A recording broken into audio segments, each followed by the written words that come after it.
Welcome back to the I Can Do Anything podcast. My name is Colin. Today I'm going to be talking about, you guessed it, NBA basketball. Not feeling overly enthused today. We had our marketing department Christmas gathering or Christmas party and went to Angola Bowl to shoot a little bowl. Is that what they say? I shot a 168 and then I shot a 97. So I was really frustrated with myself because I'm overly competitive, and the 97 pissed me off. I also got pissed off this morning because I thought that I missed the recycling that is a bi-weekly recycling cycle, and thought I missed the recycling, so I got pissed off about that. It was a weird day of getting pissed off at little things, and I don't normally do that. I got pissed off last night when the Lakers got beat by James Harden and the Rockets. Going through the box score, LeBron had 29, 5 rebounds, 4 assists. So in a lot of ways, it's a really good game for a lot of people. 5 rebounds is below his average, and 4 assists is below his average. 29 is just slightly above his average. So in points, an average night, but a below average night in rebounding and assists, and kind of across the board from LeBron. Did shoot 66% from the field, 12 of 18. That was the major highlight, that is he was really, really efficient, but just didn't have a super scoring night and was very below average in rebounding and assists. Was 2 of 6 from 3. They got a big night from Kuzma, who had 24, not nearly as big of a night as 33 a game or two ago. JaVale had 11 points, Josh Hart 15, Lonzo 8. Stevenson played really well, hit a bunch of threes off the bench. Stevenson had 17 and was 7 of 12 from the field, 3 of 5 from 3. On the other side of the ball, Houston, James Harden obviously had 50 points, 10 rebounds, 11 assists. He had a really, really great game. As I was watching the game, I was thinking to myself, holy shit, I forgot James Harden for the MVP matrix. How have I not had him in it? And I think the reason is because his team is below 500. I don't think that they'll be below 500 for too long. It's easy for my biggest takeaway, I think, was that I haven't watched a ton of the Rockets games since they've been playing horribly, but that's kind of a game that the Lakers get from a lot of people, like kind of what the Warriors get, because they've got LeBron. Each team gives the Warriors their absolute best shot. You get up to play the Warriors, and I think that's the same with the Lakers.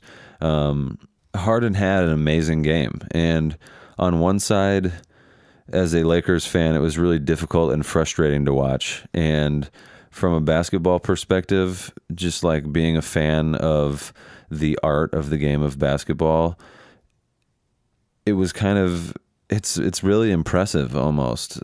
Just the way that he literally, like, there were so many times last night where he would just drive, like straight lane drives, and nobody would put their arms out to stop him, or like, or even their bodies. Like it's like he, with the going through people's arms and exposing people that reach, he has tamed the entire league into not reaching at all. And he just has a free lane to the basket in so many situations. And as a opposing fan, I really still don't like calling myself a Lakers fan. I'm just going to keep calling myself a LeBron fan. And as a fan of the team that he was playing against, it's really, really frustrating to watch. Because like, what the fuck are you supposed to do to guard him? And as an offensive player, that's exactly what you're going for. You're supposed to make the defense feel completely clueless as to how they're supposed to stop you. So, in a lot of ways, he's a fucking offensive genius, one of the greatest offensive scorers in NBA history. No, there's no question. But it's really frustrating watching him play, because these guys are literally saying to the ref every play, what am I supposed to do?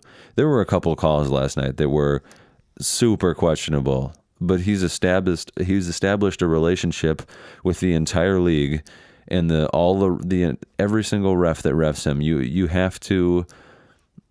He is creating the contact, and that's the most frustrating part. And it's like these refs are almost anticipating whistles. They're anticipating fouls. And the frustrating part is that he is creating the contact. There were a number of calls last night where guys were simply with their hands in, their arms in, they're simply riding along next to him. They're just making simple body contact that happens on every play. Your bodies are pushed up against each other as you're running down the court, and then he'll lean in and then exaggerate the bump, and he gets so many foul calls that way. And from a basketball standpoint, it's really fascinating what he's kind of created for himself. But as an opposing fan, it is very fucking frustrating. The other games from last night that I didn't watch at all because I stayed up and watched the Lakers-Rockets game, went to sleep, and have had a very leisurely day today. That doesn't really tell you why I didn't watch the games. I didn't watch the other games because the Spurs blew the Clippers out 125-87. The Magic and the Bulls played and didn't even score in the hundreds, so that sounds really fucking boring. And the Mavs and the Suns didn't score in the hundreds either. The Mavericks didn't even get to the 90s. Dirk came back last night, though, for the Mavericks, which is, I guess, something to note. I could skim through these box scores. I have a feeling, ladies and gentlemen, that this is going to be quite the short episode. As a little intermission, I just watched, before I started recording this, I just watched the Her NPR Tiny Desk concert. If you don't know what the fuck to do with yourself over the holidays, or if you just want to watch some cool shit that made me tear up a little bit, I dropped like maybe 5 to 6 tears throughout the entire 20-minute, I think it's like 18 minutes, little Tiny Desk concert. If you don't know what that is, NPR does these concerts with musicians where they're just behind a desk, like a cubicle kind of, and they're really intimate, really, really cool, very unique performances. And Her did a fucking awesome. I mean, her music is incredible. It's it's so relaxing. The band that she has is really great too. So I would recommend watching that. The box score from the Clippers and the Spurs looks like Tobias Harris led in scoring with 17, and then they got 15, 15, and 13 from Gallinari, Bradley, and Gilgeous-Alexander. Not really a ton off the bench. So four of their starters are in double figures, but they really didn't get much off the bench. The Spurs, however, had 7 guys in double figures, led by LaMarcus Aldridge. DeRozan only had 14, Forbes had 10, Patty Mills 11, and Bellinelli 11. Not a really overwhelming stat line from any of these guys. Rudy Gay had 21.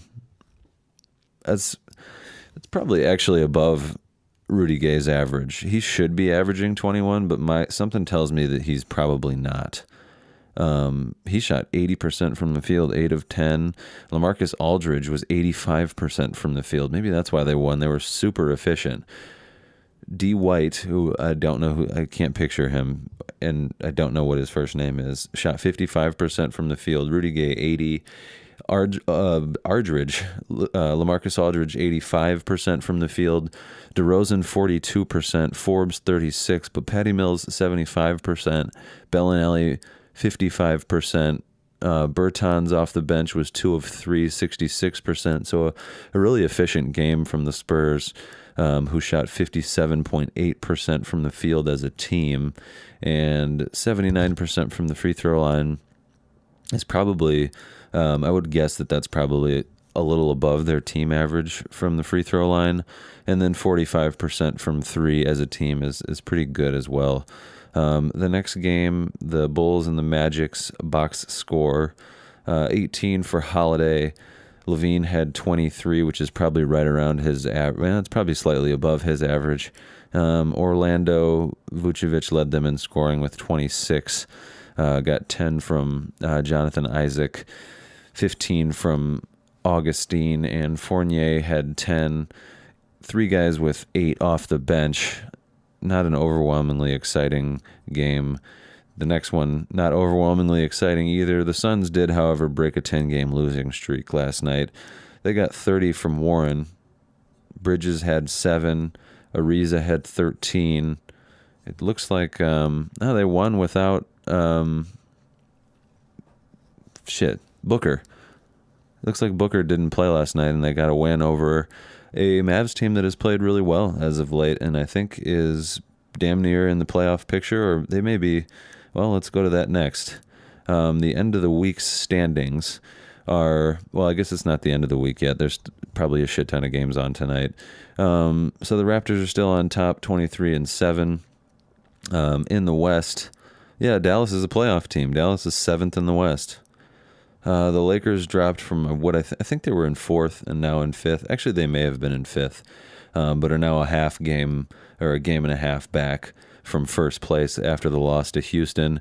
Houston moves up from 14th to 13th place, but still only 5 games out of first and 2.5 games out of the playoffs. So the East, although on the other hand, is not nearly as intriguing. Has stayed relatively the same all season, although Boston has been moving their way up. But Toronto first, Milwaukee second, Philadelphia third.